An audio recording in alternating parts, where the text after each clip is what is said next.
On April 21st, the CEOs of three major US retailers Walmart, Costco, and Target met with Trump in a closed-door session at the White House. The central topic of this meeting was the impact of Trump's recent 145% tariff on Chinese goods on the retail industry's supply chain. However, surprisingly, just a few days later, these retail giants took swift action. They decided to continue importing Chinese products and foot the bill for the exorbitant tariffs themselves. According to US media reports, as the China Import and Export Fair Canton Fair was in full swing, several Chinese exporters revealed that Walmart, the US retail giant, had informed Chinese suppliers to resume shipping goods that had been suspended due to the tariff war. Walmart made it clear that the tariffs would be borne by American buyers. Many Chinese companies stated that although some orders had been adjusted, most goods orders, especially those for festive seasons, had been rescheduled for delivery. One business executive remarked, "Shipments should resume gradually. Otherwise, Americans might have a tough Christmas." Previously, Walmart was summoned by China's Ministry of Commerce for demanding price cuts from Chinese suppliers due to increased US tariffs. Recently, Walmart has actively responded to China's call, announcing that it will open a green channel for eligible foreign trade enterprises, streamline the admission process, and accelerate approvals to help these companies expand into the domestic market more rapidly.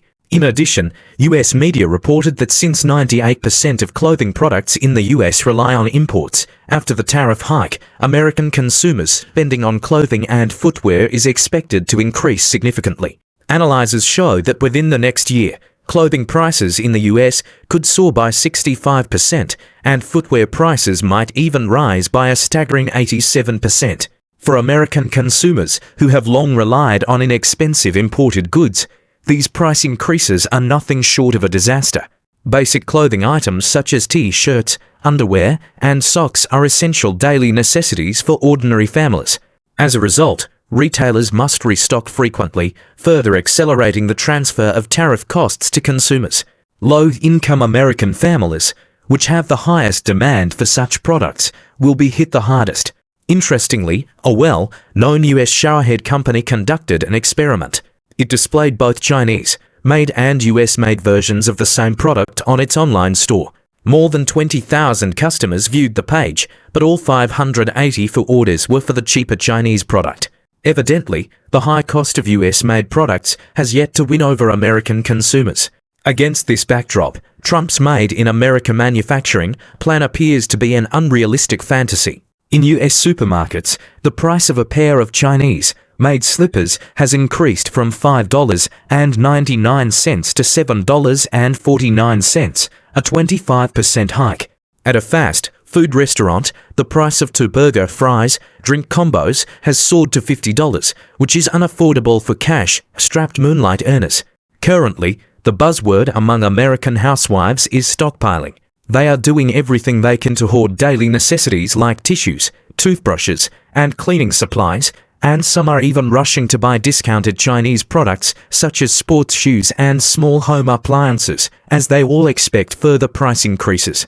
The more they stockpile, the more shortages there are in supermarkets, which inevitably fuels public panic. The 50,501 movement recently launched by American citizens with the slogan of 50 protests in 50 states. One movement and aiming to mobilize 5 million people to take to the streets is a direct protest against the Trump administration over the current situation. The US tariff strategy against China has failed to achieve its desired results, mainly because the US overestimated its bargaining power and underestimated China's counter-measures. China holds three powerful aces in this game.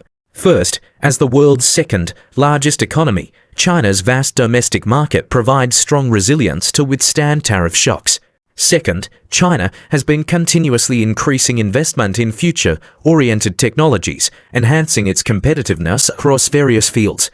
When attempts are made to shift supply chains out of China, it becomes evident that there are no alternatives with comparable infrastructure and a skilled labor force. The third ace is China's rapid strengthening of trade relations with Southeast Asian, Latin American, and African countries, building a broader international economic network. This strategy not only diversifies risks, but also expands the space for win-win cooperation. Since Trump announced a 145% tariff on Chinese goods in early April, the US retail industry has descended into unprecedented chaos. According to insiders, executives from Walmart, Target, and Costco warned Trump during the White House meeting that if the tariff policy remained unchanged, supermarket shelves could be empty within 2 weeks. Such a situation would not only anger consumers, but also deal a devastating blow to Trump's approval ratings. For these retail giants that rely on Chinese supply chain stability is the lifeblood of their businesses. As the world's largest manufacturing base, China provides a vast quantity of inexpensive yet high-quality goods. Cutting off the supply chain means that these companies will not only fail to find equivalent alternative suppliers, but also face the dual pressures of soaring costs and inventory shortages. Therefore, they chose to send a clear message to the White House. Walmart's chief financial officer, John Rainey, once stated that approximately 1/3 of the goods sold by Walmart in the United States are imported from other countries around the world, with China being the most crucial supplier. Another major US retailer, Target, is in an even more precarious situation. Renowned in the US for its wide selection and affordable prices, its core categories of clothing and home goods are almost entirely manufactured overseas. China and Southeast Asia are its primary suppliers. Under the tariff policy, these companies face rising costs and shrinking profits, potentially leading to price hikes or layoffs. But will Walmart really bear the brunt of these exorbitant tariffs? It's not as straightforward as it seems. With the US imposing tariffs of over 145% on Chinese goods, a product that previously cost $100 now fetches $245. While Walmart and other retailers claim to cover the $145 in tariffs, keep in mind that these retailers are in business to make a profit. If they pass this $145 cost directly onto American consumers, will they bite? Highly unlikely. Consumers might tolerate a 25% price increase for a pair of slippers, but a 145% hike is a non-starter.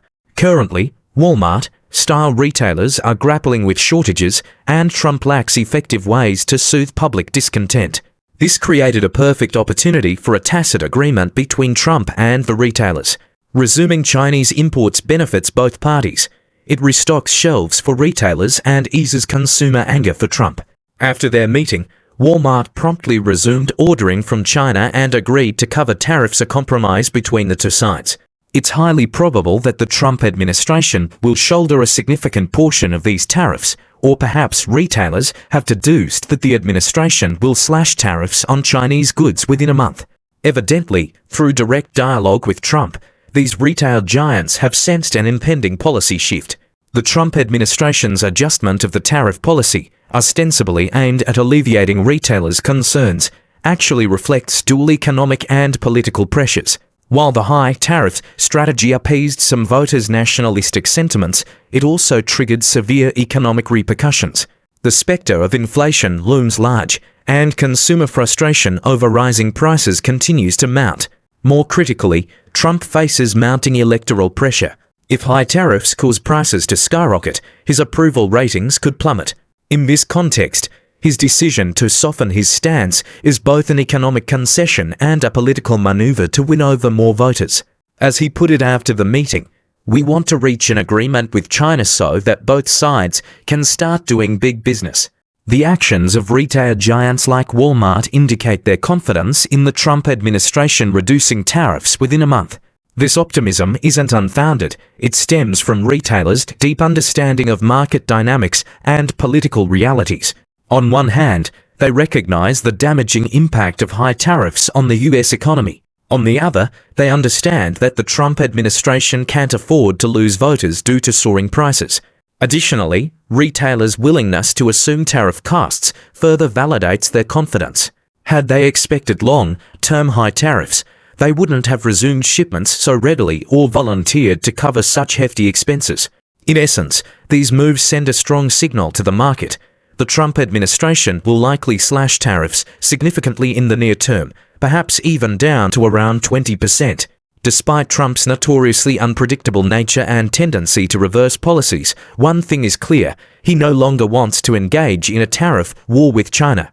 The reason is simple: A confrontational approach has proven ineffective, and only through negotiations can mutual benefits be achieved. Moreover, ending the tariff war quickly would be a major victory for Trump, enabling him to stabilize the domestic economy and build on his momentum. From this perspective, the US-China tariff war might indeed be approaching its finale. That's all for today's episode. If you enjoyed it, don't forget to like, share, and subscribe. Your support means the world to us. See you in the next video.